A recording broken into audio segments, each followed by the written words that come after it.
Devin, welcome to the cave. Thank you for joining me today. Thanks for having me. Always welcome. Are there bats in here? Should we be Everything, a little bit of everything. Man, you've been busy 2023, huh? I have. It's been a wild ride. Starting with Slave Play on Broadway in the fall and going straight into Shrinking and then Chicago Med. So it hasn't stopped. I know it's amazing. I was like doing some research on you and everything. And like Shrinking might be my new favorite show in 2023 so far. Right? It's It's amazing. it's so funny. It's so heartwarming. I mean, like, I cry and laugh at the same moment, like almost every minute. It's incredible. And they're so kind and like just their kindness just exudes from the show. It's so fun. Right, right. Yeah, I got some good stuff written down for you. We're gonna jump into your two latest projects in a few minutes, but I was trying to do a little more research on you, and I couldn't find a lot about you, so we're gonna have to dig into a little bit more. I saw that you was acting was always there because I saw you were trying to compete for the Olympics at first. Yeah. So I started skiing when I was very young, maybe like 3 years old, 4 years old. I was on like a harness. My dad would like whatever. And I joined a ski team when I was five. Okay. And I raced competitively in New York State, placing pretty high in the state and then going to the Junior Olympics and sort of like competing at that level in the Northeast. And I always thought that I would be ski racing all the way Mm, through high school to college, hopefully to the Olympics, because that's really the only place not like you ski, right. there's no ice, skiing shows, I would say. But yeah, and then theater just caught my eye at some point, and it in high school, there's that moment where like you have two extracurriculars going on, and then you get more serious about one, and it just outweighed. And then my dad was my coach for a while, and so Okay. I had to break it to him that I had to quit skiing, which was How did that go? uh he was very understanding. It was a tough conversation, but he was very understanding, and he saw how much I loved acting, and what can you do when your kid Right. loves something? Can't stop him from doing Right. that. What's his thoughts now that he sees you and everything? Well, he passed 5 years Oh no, ago. I'm sorry to hear that. Oh, thanks. Yeah, no. It's actually perfect for Shrinking and for the show about grief. And I found that when he passed, that one of the things that was the most surprising was the amount of joy and laughter that came out of like, Mm. the aftermath of that and seeing all that family. So it's perfect. But if he could see me now, I'm sure he'd be very proud. So was theater the first plan, or was it always like TV and film eventually that you really wanted to get into that? Uh, Yeah, good question. I think it was just acting in general, Okay. and theater was sort of the most accessible in Rochester, New York. We had a regional theater there, which I acted a lot in since I was like, in eighth grade. I did a bunch of productions of Christmas Carol every single year, and Two Gentlemen of Verona, and then like that was sort of like what led me to theater school, right? Was acting Mm. and all that stuff, and film and TV then became my goal when I moved to New York and then eventually LA, because I saw sort of um, there was a lot more freedom in telling stories in those places for me. Yeah.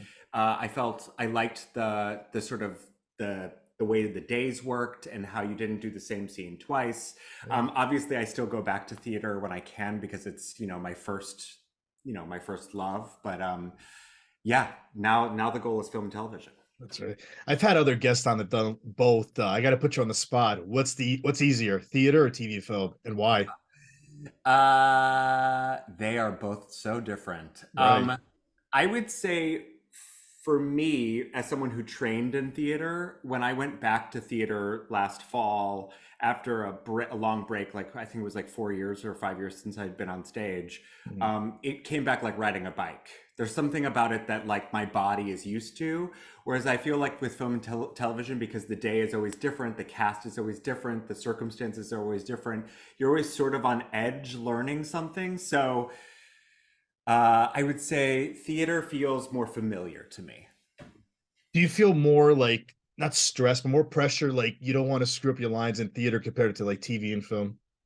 Oh, uh, yeah. I mean, except, in theater, it's like you mess up your lines and like, only your your co-stars really like Right. see. But whereas if you mess up your lines on a film and television script, there's like 100 other people watching you. So the pressure of that is pretty high. I remember one time I was shooting a show and I went up on my lines in the first rehearsal, which they don't I was so green, and they were like, you don't have to be memorized in that first rehearsal, but it was such a Yeah. high pressure event with the series regulars, and I wanted to really show off, and then I went up on my lines, and for the rest of that day I thought I was going to get fired. It turned out I didn't, and footage came out great, but still Sweet.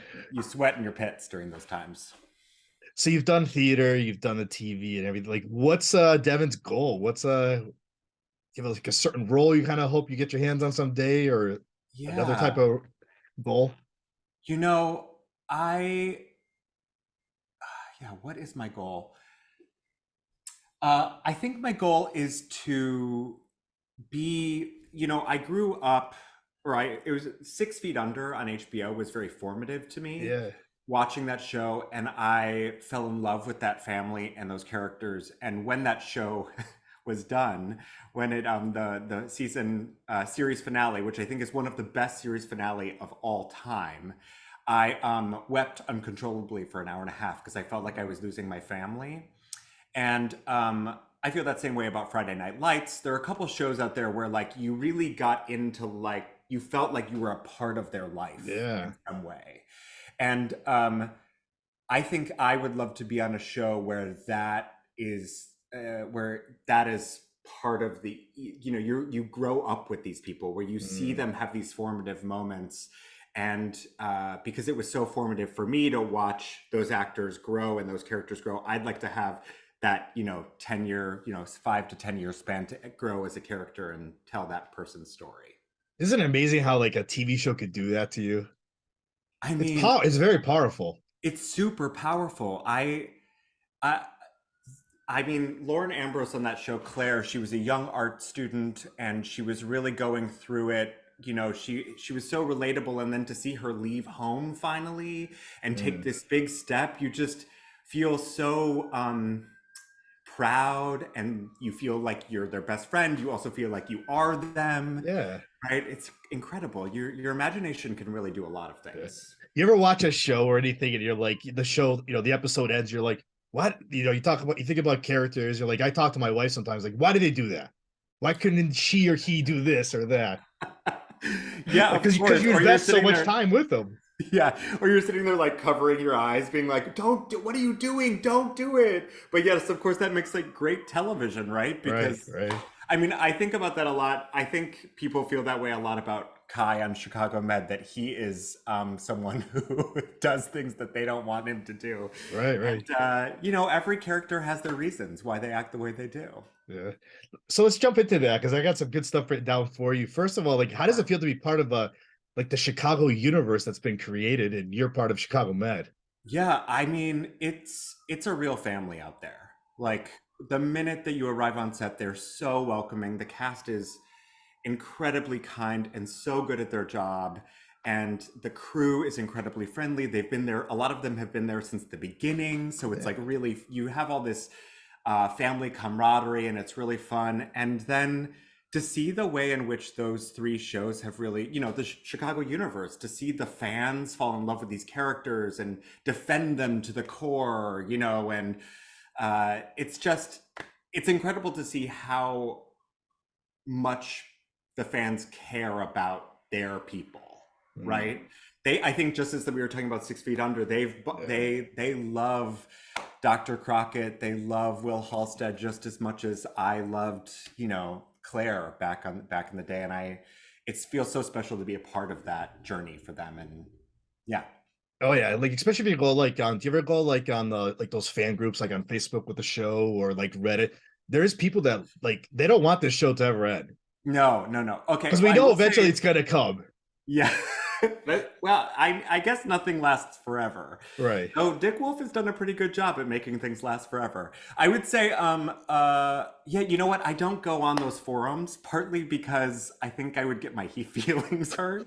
I learned very on early in theater that I remember I was in a show and I read a review, and it completely knocked me off my game for like 2 weeks. Mm, And ever since then, when I realized that I was so susceptible to people, what people thought about me, I realized that yeah. I couldn't participate and I had to just keep telling the story that I was telling. And if something was important, someone up above me would tell me. And I'm sure one of the best advice probably given to you is ignore the noise and just keep grinding away. Yeah, well, you sort of have to because otherwise, then you're changing your character's journey based on what Yeah. you think the fans will like. And I think that, that what makes each actor's performance so special is their unique point of view that they bring to it. Mm, And whether that's a point of view that is beloved or whether that's a point of view that is hated, I think that all of those ingredients are valuable on each show. And the fact that Kai stirs up so much drama on Chicago Med, I think, is fun yeah. and part of the fabric of what it means to have heroes too, Yeah. That's right. You mentioned journey. How do you describe Dr. Kai's journey Yeah, I so mean, far? he has a real uh he really needs to be perfect. He thinks Mm, like perfection is something that he strives for, and to be at the top of his game and to be the best. And I can't get too far into why that is because I think, like, I don't want to have any spoilers or get in the way of Andy and Diane, who are doing such a beautiful job at writing the show, yeah. along with all the other writers. But, when people have that need for perfection, um, it's motivated from, like, a trauma from their childhood, something that makes them need to protect themselves. Yeah. And it definitely rubs people the wrong way, which honestly, I didn't expect so much. I didn't realize. I thought people would think he was fun, but Yeah. no, he clearly is that character that everyone loves to hate. And I think because of that, he's always going to run up against uh, challenges with protocols, challenges with patient care. Like, is he, I think surgeons have a reputation for being a little colder, right? And I think he represents that point of view, like, Yeah. doesn't quite have the bedside manner. And I think that's a fun storyline to develop because in the grand scheme of things, I think that what I love about Chicago Med is that if there's someone out there who's scared about going to the hospital, who's afraid to seek medical care, they maybe watch this show and think, oh, these doctors, they really are kind, they think the best of me, right? And that Yeah. to have that experience of having sort of a maybe a little more of an arrogant doctor will then make that experience in real life a Mm, little more easier to swallow, if that makes right. sense. What do you think's been like the biggest challenge for you to play this character? Um, I just like Kai, Devin has a need for perfection. And so I find the surgery stuff, like the Okay. actual medical Yeah. stuff, I want to know why I'm doing everything and how to do everything well. And with the shooting schedule the way it is and being thrown straight into as if I had gone to medical school and studied Mm, these things, I had to do some things right off the bat that I just didn't know how to do. And right. so on top of like acting and creating a new character, then also having to learn to be a great surgeon was sort of like this, like where you're rubbing your belly or Right. tapping your head. And I've gotten better at it, but I still, every episode where I have to do surgery, there's still that moment of like, ooh, can I look like a great surgeon while I'm doing Yeah. this? I've had other guests on too. The one thing about like these type of shows, like they actually bring real life like doctors, surgeons on set just to help you guys out, also, right? Yeah, they do. We have medical consultant. It's actually my favorite part of shooting the show is when we get to like go do the scene the day before and sit there and sort of block out what we're doing and ask Yeah. questions about why and what we're, like, are we feeling for the appendix? Like, what's down here? How's that work? And the surgeons who come on and help are amazing. They're filled with stories and opinions. I remember the first time I showed up, went to a medical rehearsal. That surgeon told me that I was that I was really arrogant and stepping out of line. Kai, not Devin, but Yeah, right, Kai. right. And I was like, oh, there's a hierarchy here. I see. And then, the medical consultant who's on set all day is amazing. Her name's Susie, and Mm, she's such a help. And any time you have a question, you can ask her. yeah. What's been the fan reaction for your character? Because you mentioned like arrogant and everything, like so you're playing this character the way he's supposed to be. Like, how does that make you feel? Yeah, I'm how do I feel about it? I hadn't had much interaction with it until someone, I think someone from the cast sort of like sent me a tweet or something that someone had said about me. And I was like, oh, yeah. So I don't know that I have that much, because I try to stay away from it. I don't Yeah. really interact with it, but I've have heard, and I can see in my writing that, Mm, that could be a plot point coming up that right. you can clearly see that I'm starting to ruffle a lot of feathers, Yeah. and so who I knows think what will happen. I think a lot of people want to see a backstory of your character to see why you're like this also. Yeah, I think it would be revealing. I mean, one of the great things about television, I think, is because of the thing we talked about things going over many years or many seasons, is that you get to see sort Yeah. of the complexity of a person. And when you meet them at first, you may hate them, and then you realize actually how lovable they are and how they're operating from a place of pain. I feel like this season we're really getting to see that with Dr. Archer and the way Mhm. that they're developing his character. And it's been so wonderful to watch his relationships develop with the other characters and see his origin story. Yeah. The great thing about like the Chicago universe that's been created also is like we can see your character on a different show also. Is there a special a show that maybe we'll see you on or you hoping you can get your hands on? Oh, you mean like as a doctor or Kai Yeah. himself? Kai as himself. Kai is himself. Oh, I mean, I'm always up for a crossover event. Wouldn't that Yeah. be fun? I mean, you know, I I have loved doctor shows since I was very young. I think that they're really fun, and yeah, I could see Kai in many different situations. You never know, right? Never know. And speaking of now, like I mentioned, we talked about shrinking and everything. That's a total different character. You're from one to the other. Yeah, yeah, yeah. So, in fact, I went straight from one to the other. I started off, I was shooting Shrinking, and shooting my last episode. I flew on a red eye that night to Chicago to start Wow. shooting the next day. So, it was a real one after the other.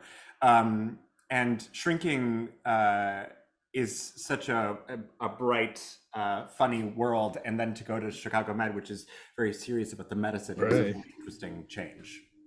Oh, tell us how your can we tell us a little bit about your audition for Shrinking? Because I'm kind of interested. Like, did you do like a table read with anybody? Because I had Luke on and Uh huh. he was amazing. He was telling me how he had to like do like his like a table talk with like Jason and even Bill Lawrence. Like, how was your audition? Yeah, a little simpler, I think, just because I'm recurring on the season. So, Okay. uh, uh, basically, when I auditioned, I knew that Michael Urie had been cast as Brian. It had Okay. come out in Deadline, and Michael and I know each other from New York City. His partner and I and a bunch of other people all played Mafia together during the pandemic. So I had sort of Okay. had some time to hang out with Michael, but I didn't want to tell him that I had this audition because, like, what is he gonna do? Right. Right. I mean, and also because you want to just like put it out into the ether and earn it on your own and have your own artistry about it. Anyways, Mm, so I made a tape for it, and I just knew exactly who Charlie was from the moment that I read the script. I saw his whole life with Brian, the character that Michael Urie plays, and I saw their long term relationship. I saw their game nights. I saw their care for each other, and it was apparent from the script that there was a lot of funny and a lot of comedy, but also a lot of heart, and yeah. that they really loved each other. And so when I taped it, I just felt so certain. Like I knew where we were. I knew what it Mm, looked like. I even knew what coffee maker we were using. So then when we showed up,